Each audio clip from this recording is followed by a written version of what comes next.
Euzubillahimineşşeytanirracim. Bismillahirrahmanirrahim. Elhamdülillahi Rabbil alemin vel akıbetul muttaqin. Ve salatu ve selamu ala seyyidina Muhammedin ve alihi ve sahbihi ecma'in. Kâle Resulullah sallallahu aleyhi ve sellem. Es-suyuf mefatihul cennet. Sadaka Resulullah fîmâ kâl. Bu hadis-i şerifi geçen derste bahsetmiş idik ama bugün yine bundan biraz daha bahsetmek icap edecek. Kılıçlar cennetin anahtarıdır. Mefatih miftah. Cennetin anahtarları kılıçlar. Mücahedeye teşvik. Yani cennete girmek istiyorsanız siz de muhakkak kılıçlarınızın sahibi olacaksınız.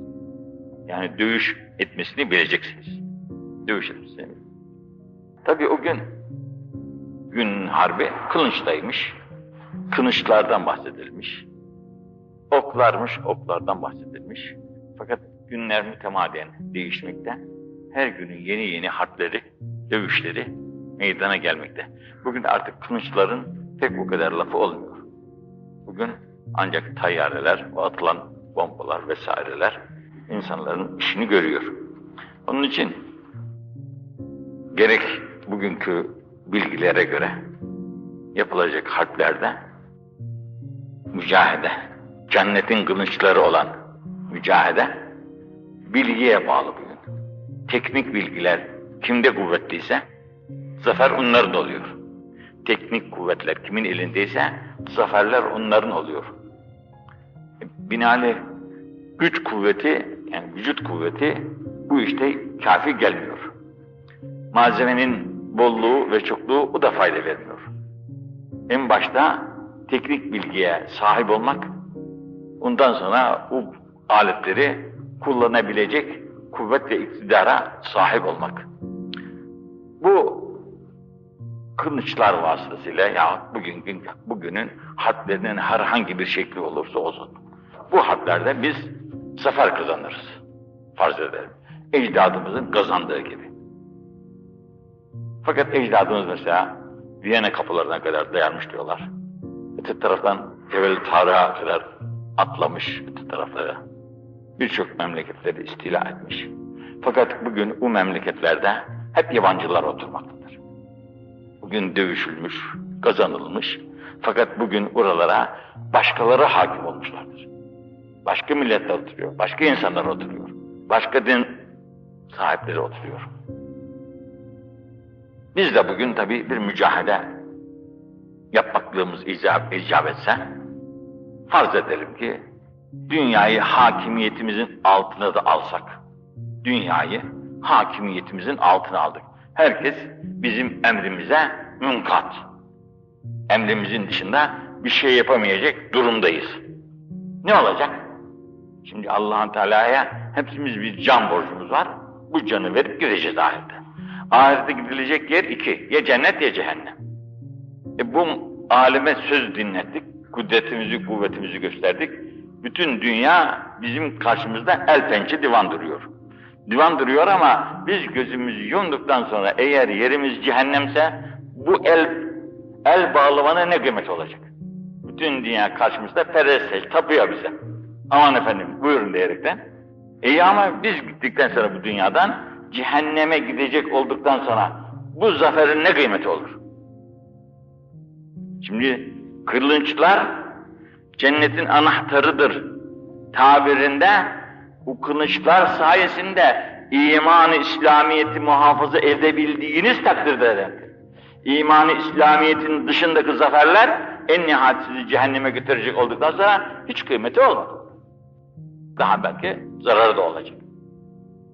Onun için asıl mücahede düşmanları yenip de onları pes ettirmekten insanın nefsini yenip de pes ettirmesi, cehenneme değil de cennete layık olması. Çünkü insan o kadar mümtaz, o kadar büyük bir mahluk ki Cenab-ı Hak bizi o kadar büyük ve mümtaz yaratmış ki tarif ve tavsife gelmez. Ufacık bir şey. Ufacık bir şey ama kainata bedel. Hem dünyaya hem ahirete bedel bu insan. O kadar mümtaz bir mahluk. Bu kadar kendisinde cevahir var. Bu kadar cevahirinin karşısında eğer bunları kullanmıyor da ahirete giderken de küfür içerisinde imansız olaraktan geçiyorsa ne yazık o cevherlere. İnsan ekmek var, buğday var, un var, su var, ambara koymuş, üstüne de oturmuş, aç ölüyor o insan. İşte buğdayın da var, unun da var, hamur yapacaksın, odunun, kömürün de var, ekmek yapacaksın, yiyeceksin, karnı doyuracaksın.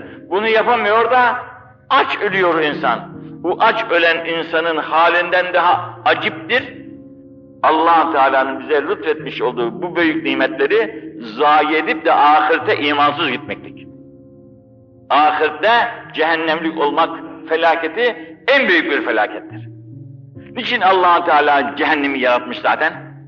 Bize verdiği bu cevherin kıymetini, bize verdiği bu sonsuz cevherlerin kıymetini bilemediğimizin cezası olarak. Yoksa bizi yakmaktan Allah'ın eline ne geçecek? Yakmakta, zevk mı duyacak bizi? Hayır.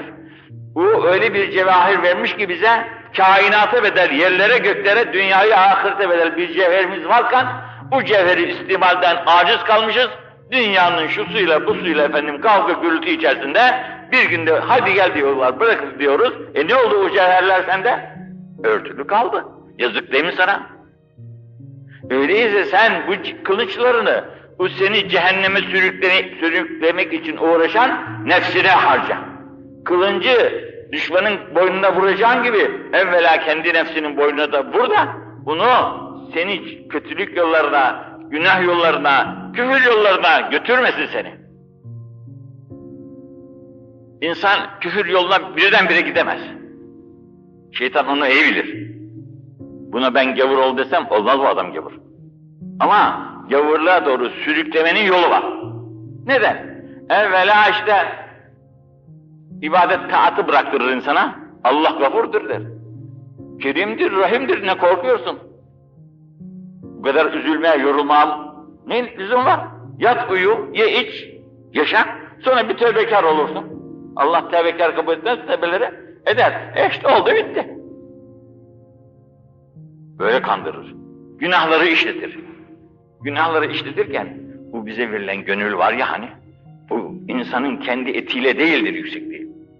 Bu et kemikle değildir insanın kıymeti. Bu et kemik bütün mahlukatta var. Kedide de var, köpekte de var, arslanda da var.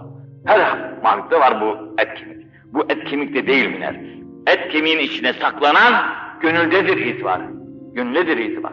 Binaenaleyh senin o gönlün ne zaman ki günahlara doğru sevk olunursun, günahlara kulak asmasın, peygamberin sünnetlerini terk edersin, dininin icaplarını terk edersin, ondan sonra da günahlara doğru birer ikişer usul birdenbire büyük günahlara sevk etmez insanı şeytan. Şeytan birdenbire insanı büyük günahlara sevk etmez. Usul çeker. Birdenbire çekerken, ben bunu yapmam dersin. Mesela cinayet seni sevk etse, ben zina eder miyim yahu, deli miyim ben? Der insan. İçki içtir, bunu da yapmam der. O da olmaz. Adam öldür, onu hiç yapamam der. Şunu yap, yapamıyorum. Ya usul alıştırır da sana içkiyi de içirir, kumarı da oynadır, adamı da öldürür, seni de cehenneme güzelce sürükler götürür, haberin bile olmaz. Ondan sonra Müslümanlığın da düşmanı olursun, dinin de düşmanı olursun, hocaların da düşmanı olursun, hacının da düşmanı olursun. Her şeyin, ya senin baban hocaydı, hacıydı, şuydu, buydu, sen ne oldu da bugün böyle oldun? Ben de bilmem der. Onun için en bizim silahları kullanacağımız, topları, tüfekleri, kılıçları kullanacağımız nefsimizdir. Nefsimizle mücadele etmek farz-ı ayındır arkadaş, farz-ı ayın. Düşmanla mücadele farz-ı kifayedir. Düşmanla muharebe farz-ı kifayedir. Nefsiyle mücadele farz-ı ayındır. Bak şu kadar varlığı yaratmış ya insanın ufacık hiç mektebe medreseye gitmesin insan ya. Mektep medrese lazım değil. Şu akıl insanda verdiği zeka aklıyla şu kainat şöyle şu gözleriyle baktığı vakitte şu muallakta boşlukta duran yıldızların her birisinin birer alem olduğu. Onların birisi de biz olduğumuz. Böyle bu boşluğun içerisinde bizi durduran kuvvetin sahibine hiç insan akıl erdiremez mi acaba?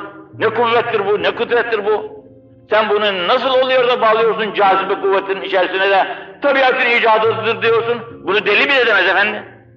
Bunu Müslümanı aldatmak için şeytanın en kolay vasıtasıdır bu.